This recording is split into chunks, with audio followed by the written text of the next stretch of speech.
Halo semuanya, sawadee-krap, selamat datang kembali di segmen analisa. Sembari menikmati liburan lebaran kalian, aku kembali update ya terkait dengan berita terbaru tentang Teng Monida langsung dari Thailand. Karena kasus ini masih terus menjadi perbincangan warga Thailand karena masih belum final ya, masih belum sampai ke tahapan pengadilan, masih sampai dalam proses penyidikan di kejaksaan. Apakah akan menerima laporan dari penyidik Nontaburi atau tidak? Nah, untuk video kali ini akan aku bahas adalah beberapa hal. Langsung aja, yang pertama adalah mengenai Kun Tae ya, seorang pengacara dan juga politisi di Thailand yang sudah menyatakan di sejumlah media massa Thailand bahwa kasus dari Teng Monida ini sangatlah melukai dan juga merusak nama baik keadilan dan juga kepolisian di Thailand. Bahkan gak cuma Thailand sih menurut aku.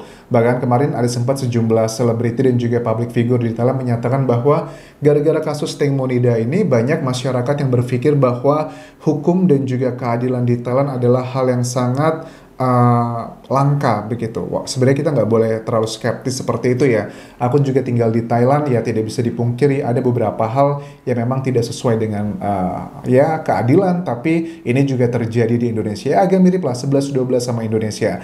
Nah, tapi memang Kun Tae ini menyatakan bahwa dia meminta Perdana Menteri Thailand ya, Prayut Chan-o-cha, untuk menggunakan kekuatannya untuk menjadikan kasus Teng Monida ini sebagai special case atau kasus spesial yang otomatis kalau statusnya ini sudah menjadi spesial akan ditangani secara langsung oleh Department of Special Investigation. Nah, dari DSI ini teman-teman, kalau ditanya sekarang ini masih belum diambil alih oleh DSI karena prosesnya masih dalam tahapan di kejaksaan. Tapi kan kalian tahu juga bahwa Mr. Genius ya atau Mr. Acharya itu kan juga sudah menyampaikan bukti-bukti kemarin ke kantor DSI juga. Nah, kerusakan yang ditanggung oleh Thailand, baik itu secara ekonomi ataupun juga image ya, ke negara-negara lain itu memang nggak boleh diambil, dipandang sebelah mata menurut Kun Tae, karena ini berpengaruh misalnya adalah untuk warga Thailandnya sendiri. Gara-gara kasus ini tuh banyak orang yang tidak memiliki pikiran positif terhadap kepolisian di Thailand, walaupun suka nggak suka kan yang menangani adalah kasusnya ini adalah di penyidik di Nontaburi ya. Nontaburi itu salah satu provinsi dari 72 atau 70 provinsi lah di Thailand, kurang lebih seperti itu. Nah, kemudian juga kenapa kasus ini menurut Kun Tae harus diambil DSI, tidak lagi ditangani oleh penyidik Nontaburi, walaupun sekarang kan penyidik Nontaburi sudah nggak lagi menangani ya karena sudah di kejaksaan. Tapi kalau nanti kejaksaan ini menolak, kemudian terjadi beberapa hal yang sangat tidak masuk akal dan nggak sesuai alat bukti, aku yakin sekali sih kemungkinan besar akan langsung dialihkan ke DSI. Jadi penyidik Nontaburi sifatnya hanya akan membantu aja. Misalnya adalah pada saat di pemaparan kemarin yang sudah diakui oleh penyidik Nontaburi, penggunaan foto pembanding di pemaparan tanpa referensi adalah kesalahan yang sangat fatal. Kenapa ya? Karena gini teman-teman, dalam dunia jurnalis ya, akademik dan jurnalis agak-agak mirip sih ya. Dalam dunia akademik pada saat pemaparan itu kita harus menyebutkan nama referensi. Sama juga lah pada saat kalian melihat tayangan analisa di videoku, aku selalu menyebutkan pada saat statement A, B, C, D, media mana yang mengatakan, misalnya kayak Kompas TV mengatakan, terus juga Mister ini mengatakan. Itu bukan karena aku tuh tipe orang yang cuma katanya-katanya, enggak. Dalam dunia akademik, dalam dunia jurnalis, kita harus ada referensinya, itu menunjukkan bahwa kita well knowledge ya, dan kita menunjukkan bahwa kita membaca banyak sumber, nggak cuma menggunakan pendapat-pendapat pribadi aja. Nah, ini adalah hal yang sangat fatal sekali teman-teman. Kenapa? Hanya foto yang dijadikan pembanding yang terkesan itu adalah sangat akademis, terus juga ilmiah, tapi basic knowledge-nya aja, fondasi dari pemberian data itu nggak bisa dipertanggungjawabkan. Dan foto itu kan ternyata memang fotonya sudah diakui, diambil dari Google aja, dan masyarakat Thailand sudah mencari tahu foto tersebut adalah berasal dari seorang perempuan di luar negeri yang lukanya itu bukan karena baling-baling tapi terkena benda tajam. Nah, pada saat penyidik Notaburi memaparkan tersebut walaupun tidak tereksplisitkan secara jelas bahwa, tapi kan kalau dua pembanding ya, mereka kan mengklaim bahwa luka Teng Monida di paha kanan itu karena baling-baling, terus disandingkan dengan foto tersebut, otomatis itu adalah mensupport statement dari penyidik Notaburi yang mengatakan luka Teng Monida karena baling-baling, padahal luka tersebut bukanlah luka baling-baling yang dijadikan pembanding. Kemudian penyidik Notaburi sudah memberikan klarifikasi bahwa tujuan kami itu bukan untuk membuat kegaduhan, tapi hanya menyederhanakan informasi agar bisa diterima oleh masyarakat luas, karena yang mendapatkan mengakses, mencari tahu mengenai info ini kan tidak hanya didominasi oleh mereka kaum yang akademik, tapi juga dari masyarakat kelas bawah sampai kelas atas. Jadi, tapi menurut aku itu nggak make sense ya, walaupun apa beratnya sih memberikan keterangan foto tersebut adalah foto kecelakaan di tahun sekian oleh ini itu karena ini, itu kan hal yang simple. Justru kalau diberikan penjelasan itu, menurut aku juga masyarakat kelas bawah yang tidak well educated juga pasti akan lebih ngerti, oh gini-gini, jadi gak akan merubah esensi dari apa yang disampaikan. Dan justru dari kesalahan fatal ini menurut aku adalah salah satu pertimbangan yang saat ini sedang dipikirkan ya oleh kejaksaan di Thailand, apakah akan menerima laporan ini atau enggak. Walaupun dari penyidik Notaburi mengatakan sudah kemarin, ya pokoknya kami sudah mengakui kesalahan kami, tapi percayalah hanya gara-gara kesalahan sekecil itu tidak akan merubah esensinya. Menurut aku sih nggak akan merubah esensi sekali, karena kalau ternyata itu bukan karena baling-baling, lantas apa dong yang menyebabkan luka 30 cm itu, oke?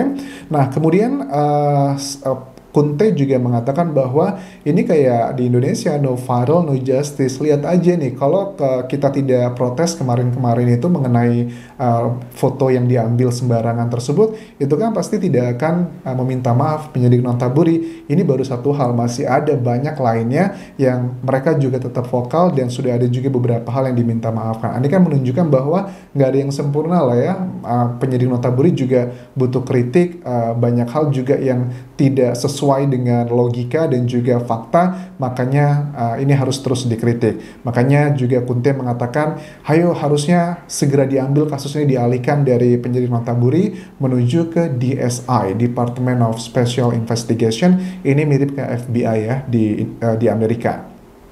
Kemudian Mr. Ratanapong yang sudah melaporkan barang bukti bahwa ini kasus pembunuhan ke DSI itu sedang dalam proses teman-teman, tapi nggak bisa melangkahi birokrasi karena sekarang sedang berada di kejaksaan. Kita tunggu nanti hasil kejaksaan seperti apa ya. Terus juga pengacara T itu baru aja menulis status yang cukup mengejutkan karena dia juga mendapatkan berita yang cukup mengejutkan.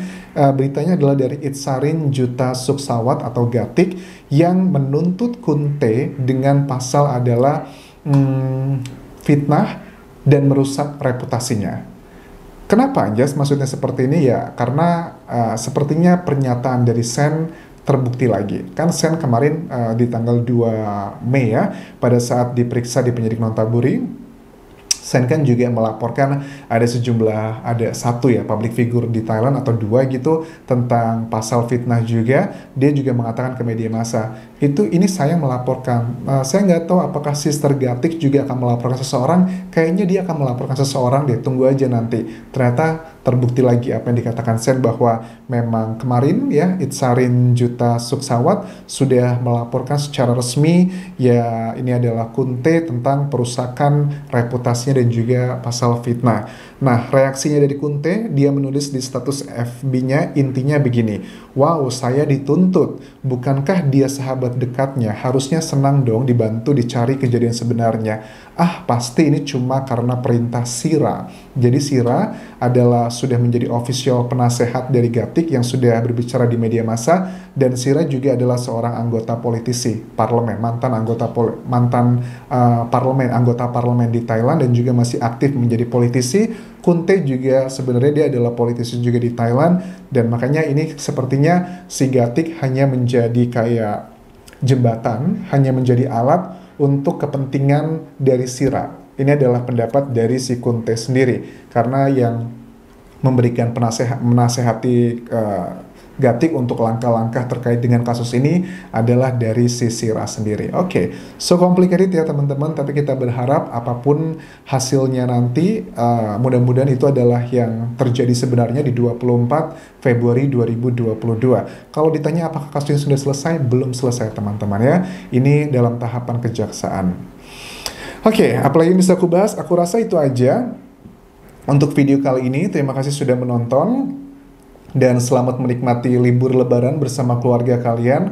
Aku kasih pesan ya, kalau lagi libur lebaran, ada gathering sama teman atau keluarga, hindarilah memberikan pertanyaan-pertanyaan atau statement-statement yang bisa ngebuat suasana ketemuan kalian jadi nggak enak. Kalian kan jarang ketemu tuh ya.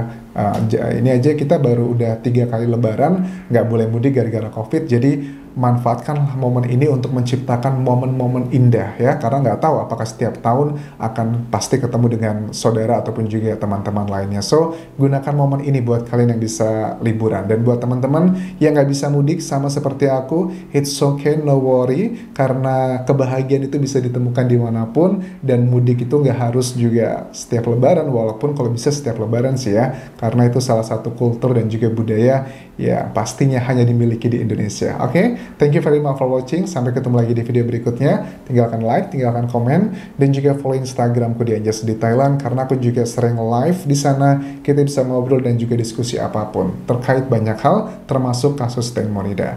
Kapun kerap semuanya. Bye bye.